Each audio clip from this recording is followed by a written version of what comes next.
भाई तो वही भैया सुनिए सुनिए, जो आप बताइए, माइक पकड़े हैं आप। भारतीय जनता पार्टी क्या काम करती है उत्तर प्रदेश में? भारतीय जनता पार्टी काम करती है जो स्ट्रीम मीडिया में वो सिर्फ हिंदू मुस्लिम लड़ाने का काम किया जाता है। अब अल्लाह हो अकबर, हर हर महादेव और सत श्री अकाल के नारे लग गए तो कह रहे हो किसान का नया नारा हो गया है। अब आप बताइए, आरएसएस, बजरंग दल, हिंदू युवा वाहिनी, ये तिरंगा लगा लेना हिंदुस्तान का, तिरंगा क्यों नहीं लगाते? भगवा के नाम पे देश को बेचने चले आए हैं, भगवा के नाम पे लोगों को हिंसा पैदा करने का काम करते हैं। आप बताइए, एक कौन है नरसिंहानंद दासना का, वो कहता है भारतीय जनता पार्टी की महिलाएं सांसद के पास होती हैं तब उनको तरक्की होती है। सखी सैया लूटे जाता है और चोर मोदी लुटेरा सब खाए जाते हैं, डकारे रहे हैं सर। अति विचारधारा तो दूरी बनानी चाहिए भाई। इन्हीं में तो हैं तीन लोग, एक साधारण अंधभक्त, एक महा अंधभक्त, एक बेवकूफ अंधभक्त, और इनके लिए यही तीनों चीज है। अरे अब देखिए तो भाई, एक ही इस देश में कार्ड ही खेला जाता है। अब कोई है किसी के बस मुसलमान, पाकिस्तान, अफगानिस्तान, यही किया जाता है और इनके पास कोई मुद्दा नहीं है। उत्तर प्रदेश की जनता का पैसा, उत्तर प्रदेश में किसानों का पैसा, उत्तर प्रदेश में गन्ना का पैसा लूट के और दिल्ली में बोर्ड लगाया जा रहा है। पकौड़ा वही बात कही है, घर घर नाली, घर घर गैस, और बेचो चाय पकौड़ा, यही बात हो गई। सिया राम का नारा लगेगा, हर हर महादेव, जय माता दी। भारतीय जनता पार्टी के तुष्टीकरण चंद दोगलों और देशद्रोहियों को लगाएंगे ना, बिना डर नारा लगा। अरे लड़ाएंगे क्या? मुझे जेल में भरोगे? भर दीजिए जेल, मुझे जेल से नहीं डर लगता। देश में अल्लाह अकबर का नारा लगाना कोई जुर्म है क्या? आप बताइए, मुजफ्फरनगर चीनी का कटोरा कहा जाता है मुजफ्फरनगर को। मुजफ्फरनगर में किसान, वहाँ किसान पाए जाते थे, ना कि हिंदू और ना मुसलमान वहाँ पाए जाते थे। जब वहाँ की जनता को भारतीय जनता पार्टी, जब नरेंद्र मोदी अपनी ब्रांडिंग के लिए मेरठ में जब उन्होंने पहली रैली की थी 2013 में, जब दंगा हुआ था, उस दंगे में हिंदू और मुस्लिम का राइट्स कराया गया और भारतीय जनता पार्टी सत्ता में आई। उस वक्त गंगा जमुनी तहजीब को शर्मसार कर दिया भारतीय जनता पार्टी ने। आज आप बताइए, वहां पे जो स्ट्रीम मीडिया, आज लोग कह रहे हैं कि किसानों का नया नारा हो चुका है अल्लाह अकबर, तो मैं उन भारतीय जनता पार्टी के दलालों से और स्ट्रीम मीडिया, गोदी मीडिया के दलालों से कह देना चाहता हूं कि उस महापंचायत में जो मंच था 2013 से पहले, उसी मंच का संचालन गुलाम जी एक वहां पे करते थे और बाबा टिकैत हुआ करते थे। जब उस मंच से वहां पे नारा लगता था अल्लाह अकबर, तो जनता की आवाज आती थी कि हर हर महादेव, सत श्री अकाल, सभी वहां नारे लगे हैं। क्योंकि हिंदुस्तान जो है वो सिख, हिंदू, मुस्लिम सबका एकता का प्रतीक है। लेकिन भारतीय जनता पार्टी इसको तोड़ के, क्योंकि भारतीय जनता पार्टी के शासनकाल में हिंदुस्तान में तोड़ो और राज करो, वही वहां पे बात हुई कि अगर आप तोड़ेंगे तो हम जोड़ेंगे, तो जोड़ रहे हैं हम। अब वहां का जनसैलाब, जो किसान का जनसैलाब ये सरकार देख चुकी है और उससे पूरी तरह हताहत है। ये सरकार पूरी तरह हताहत हो गई है। योगी जी अब सोच नहीं पा रहे हैं। योगी जी अब स्ट्रीम मीडिया में अभी कोई लाइव नहीं आ रहे हैं, ना कोई स्टूडियो में बैठ रहे हैं। जो कहते थे कि मुट्ठी भर किसान हैं, जो कहते थे ये किसान देशद्रोही हैं, जो कहते थे पाकिस्तानी हैं, खालिस्तानी हैं, लेकिन हमारा जो शब्द था उसको मैंने लाठ की तरह से गाड़ दिया था। आपने हमें कील तंत्रों के उससे रोका, हमें 26 जनवरी में बदनाम करने की कोशिश की। हम 9 महीने से दिल्ली के चारों चौखटों पर बैठे हुए हैं और जब महापंचायत का जनादेश भारतीय जनता पार्टी देखी तो आज कोई स्ट्रीम मीडिया का ट्वीट नहीं कर रहा है, ना कोई उस पर बात और विमर्श करने की। आज क्यों नहीं हल्ला बोल? हाँ, डर गए बिल्कुल। आज क्यों नहीं हल्ला बोल में? आप बताइए, चित्रा त्रिपाठी ग्राउंड पे जाती हैं, वो बोलती हैं कि यहाँ पे किसान कम हैं। अरे किसानों का रेला देख के किसान ने खदेड़ा है अब की चित्रा त्रिपाठी को। आप ग्राउंड रिपोर्टिंग जाके करिएगा, अंजना ओम कश्यप जी या चित्रा त्रिपाठी जी, आपको अब की उत्तर प्रदेश की जनता बता देगी कि ग्राउंड रिपोर्ट आप तो करने नहीं दे रहे ना। अरे भाई तो वही, सुनिए, जो आप बताइए, माइक पकड़े हैं आप। भारतीय जनता पार्टी क्या काम करती है उत्तर प्रदेश में? भारतीय जनता पार्टी काम करती है जो स्ट्रीम मीडिया में वो सिर्फ हिंदू मुस्लिम लड़ाने का काम किया जाता है। आप बताइए, आप एग्रीकल्चर का रिसर्च पढ़ के आ गए हैं तो आप किसानी खेती जान गए हैं। आपको पता है गेहूं एक खेत में कितना कैसे बोया जाता है? पता है आलू की बुआई कैसे होती है?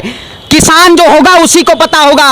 स्टूडियो में बैठ के किताबी और भाषण देने से किसान के हित की नहीं बात होती है। आप नरेंद्र सिंह तोमर किसान हैं, नरेंद्र मोदी जी किसान हैं। आप बताइए, ये डिग्री ले लेके बैठे हुए हैं, स्टूडियो में आते हैं कि ये डाटा, अरे डाटा तो सरकारी कंपनियां बना रही है, नीति आयोग बना रहा है, योजना आयोग बना रहा है। अब अल्लाह हो अकबर, हर हर महादेव और सत श्री अकाल के नारे लग गए तो कह रहे हो किसान का नया नारा हो गया है। अरे किसान का वही नारा है, जय जवान जय किसान। लेकिन जो आपने मुजफ्फरनगर में दंगा करवाए थे, उस दंगे का ये प्रतीक, ये सौहार्द दिया गया है कि अब मुजफ्फरनगर की जनता गुमराह नहीं होगी। अब आपको सीधे तौर पे उत्तर प्रदेश के चुनाव में जवाब देने का काम करेगी। आप करनाल चले जाइए, आज खच्चर सरकार ने करनाल में इंटरनेट बंद करवा दिया गया है। जो बोलता है उसको जेल की सलाखों के पीछे भेज दिया जाता है, यूएपीए एनएसए लगा दिया जाता है। भारतीय जनता पार्टी हमारी आवाज को नहीं दबा सकती है।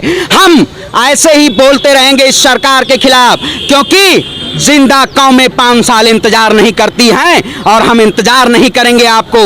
अगर आप हमारे हित की नहीं बात करेंगे, देश में किसान के हित की नहीं बात करेंगे, बेरोजगारी पे बात नहीं करेंगे, तो हम आपको सत्ता से खदेड़ने का काम करेंगे।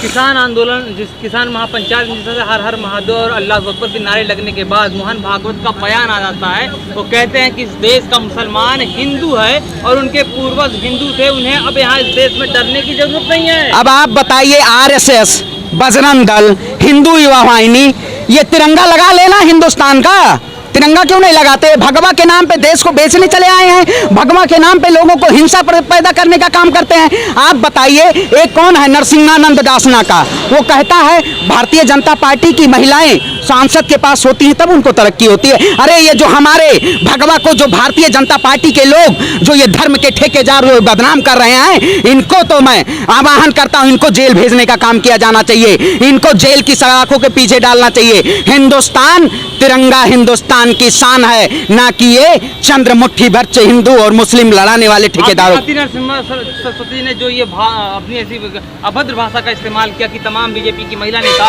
अलग अलग मर्दों के पास जाकर के सोने के बाद इतने बड़े मकाम पर पहुंची हैं, तो आखिर कहाँ सो गई वो तमाम? वही मैं कहता हूँ, आज स्मृति आ रहे हैं, कहाँ सो गई? आज स्मृति ईरानी ये नहीं जाके जनता के बीच में अमेठी पहुंचती हैं। अच्छा, आपके पास कोई वो तो कांग्रेस का कोई आया है आपके यहाँ, गोलगप्पे खाए हैं, हाँ लस्सी पिए हैं और रिकॉर्डिंग करके भेजा जाता है। यही ममता, यही वो क्या बोले हैं स्मृति ईरानी, जब गैस सिलेंडर वही है, सखी सैया लूटे जाता है और चोर मोदी लुटेरा सब खाए जाते हैं, डकारे रहे हैं, सब लूटते तंत्र करके खा रहे हैं। लेकिन भीड़ तंत्र जो महापंचायत जो देखी गई, ये लोकतंत्र का प्रतीक है, क्योंकि जब देश का किसान सड़कों पे आ जाए, जब देश की जनता सड़कों पे आ जाए, तो बड़ी बड़ी सत्ता को हिला के रख देती हैं। तो इसी से अब योगी आदित्यनाथ को भय और डर है और वो स्ट्रीम मीडिया में ऐसे नारे चला रहे हैं। 2013 में जब दंगा हुआ था मुजफ्फरनगर में, तब हिंदू और मुसलमान के बीच दंगा हुआ था, उसी के सहारे 2014 की लोकसभा में सत्ता मोदी को मिली थी, तब भी यही मुजफ्फरनगर राजनीति का केंद्र बना हुआ था। क्या अब इस महापंचायत के बाद फिर मुजफ्फरनगर राजनीति का केंद्र बन जाएगा क्या? क्योंकि 2022 में चुनाव भी है। अब अगर मुजफ्फरनगर अब केंद्र नहीं बनेगा, अब मुजफ्फरनगर वहाँ जो जनता थी, ना हिंदू था, ना मुसलमान था, ना सिख था, ना ईसाई था, वहाँ देश का किसान था। आप बताइए, मैं कुरान भी पढ़ता हूँ, कुरान की आयत भी पढ़ता हूँ, मैं गीता भी पढ़ता हूँ, बाइबल भी पढ़ता हूँ, हनुमान चालीसा भी पढ़ता हूँ। आप बताइए, मैं अल्लाह अकबर बोलूँ या जय सिया राम बोलूँ या जय सीताराम बोलूँ या हर हर महादेव बोलूँ? क्या मैं जय श्री राम के नाम पे एक छोटे से बच्चे को, उसको मार के और पीट के मंदिर में उसको मार दिया जाएगा? छोटे से बच्चे को अगर चूड़ी बेचने का काम करता है तो चूड़ी बेचने वाले लोग उसको मॉब लिंचिंग करेंगे। ये सिर्फ और सिर्फ धर्म का कार्ड खेलना चाहते हैं। लेकिन मुजफ्फरनगर की जनता अब की बार ये प्रदर्शित कर चुकी है कि अब मुजफ्फरनगर में हिंदू मुस्लिम का कार्ड नहीं चलेगा। अब यहाँ किसान का जनसैलाब है और भारतीय जनता पार्टी की जो 103 सीटें पश्चिमी उत्तर प्रदेश में है, उसको जीरो से सूफड़ा साफ करके और भेजा जाएगा। लेकिन मोहन भागवत तो कह रहे हैं कि जो मुसलमान, जो अति विचारधारा के लोग हैं, अति मुस्लिम विचारधारा के लोग हैं, उनसे दूरी बनाए। आखिर वो ऐसी बात क्यों कह रहे हैं? कौन है अति विचारधारा का? अरे अति विचारधारा तो दूरी बनानी चाहिए भाई। इन्हीं में तो हैं 3 लोग, एक साधारण अंधभक्त, एक महाअंधभक्त, एक बेवकूफ अंधभक्त, और इनके लिए यही तीनों चीज है। अब इनको समझ, इस समय अगर आप बताइए, अगर आप जाके सर्वे करवा लीजिएगा तो भारतीय जनता पार्टी के अंधभक्त सबसे ज्यादा परेशान है। लेकिन अब खाए हैं, अब मुंह में पड़ा है उसको फेंक उगले या डकारे। अब इनको समझ में नहीं आ रहा है भारतीय जनता पार्टी के अंधभक्तों को। तो आरएसएस वही समझा रही है कि अब आप समझ जाओ, क्योंकि भारतीय जनता पार्टी को भगाओ, बदनाम हम हो रहे हैं और लूट नहीं। मुसलमान कर लेते हैं ना उसको। अरे अब देखिए तो भाई, एक ही इस देश में कार्ड ही खेला जाता है। अब कोई है किसी के बस मुसलमान मुसलमान, पाकिस्तान अफगानिस्तान यही किया जाता है, और इनके पास कोई मुद्दा नहीं है। जो भारतीय जनता पार्टी सबका साथ, सबका विकास, सबका विश्वास कहती थी, अगर लखनऊ में आपने देखा 69,000 छात्र बैठे हुए हैं, आंदोलनरत हैं। आप दिल्ली में देखे होंगे छात्र रोजगार मांग रहे हैं, और नरेंद्र मोदी जी देश की बर्बादी और अपनी नाकामियों को छुपाने के लिए 2999 करोड़ का ब्रांडिंग करवा रहे हैं। नरेंद्र मोदी जी की वही बात करते हैं। नरेंद्र मोदी जी को अब की बार सत्ता से बेदखल किया जाएगा। आप बताइए, हिंदू के नाम पे लूटने वाले जो खुद नाथ संप्रदाय से आते हैं, वो हिंदू हिंदू का ढिंढोरा पीट के और गोरखनाथ पीठ से कालीदास मार्ग पे बैठते हैं। तो अब की बार कालीदास मार्ग पे उनको घंटा बजवाया जाएगा 2022 में। आखिरी सवाल, जिस तरह से अभी आपने कहा कि योगी आदित्यनाथ लखनऊ में गए तो वहाँ पर तमाम युवा उनसे रोजगार मांग रहे थे कि योगी जी कहाँ गई सेना में भर्ती की रोजगार। लेकिन वहीं योगी आदित्यनाथ कहते हैं कि हमने 4.5 साल में 4.5 लाख रोजगार दिए, जो दिल्ली के अलग अलग जगहों पर देखने को मिल जाता है। चाहे ये हो मेट्रो हो या बस स्टैंड हो, हर जगह बड़ी बड़ी होर्डिंग के साथ लिखा हुआ उत्तर प्रदेश, उत्तम प्रदेश, 4 साल 4 लाख रोजगार, उत्तर प्रदेश को बनाया, उत्तम प्रदेश, ये सारी चीजें तमाम देखने को मिल रही है। जानते हैं इस समय रोजगार किसको मिला है? जो बैनर और पोस्टर छापने का और लगाने का काम कर रहे हैं। मोदी जी ने अपने भक्तों को, हाँ यही रोजगार दिया उन्होंने, जो बैनर और पोस्टर। आप बताइए, योगी आदित्यनाथ उत्तर प्रदेश के मुख्यमंत्री हैं, आखिर दिल्ली में उनका बोर्ड लगने की क्या जरूरत है? उत्तर प्रदेश की जनता का पैसा, उत्तर प्रदेश में किसानों का पैसा, उत्तर प्रदेश में गन्ना का पैसा लूट के और दिल्ली में बोर्ड लगाया जा रहा है। पकौड़ा, वही बात कही है, घर घर नाली घर घर गैस और बेचो चाय पकौड़ा, यही बात हो गई। और छात्रों को जाहिल बनाया जा रहा है। स्कूल कॉलेज अब खुल गए हैं और आज 11 बजे से 9 बजे तक वो लॉकडाउन लग गया है। अरे भाई, 4 दिन के लिए किस लिए आप लॉकडाउन खोले थे?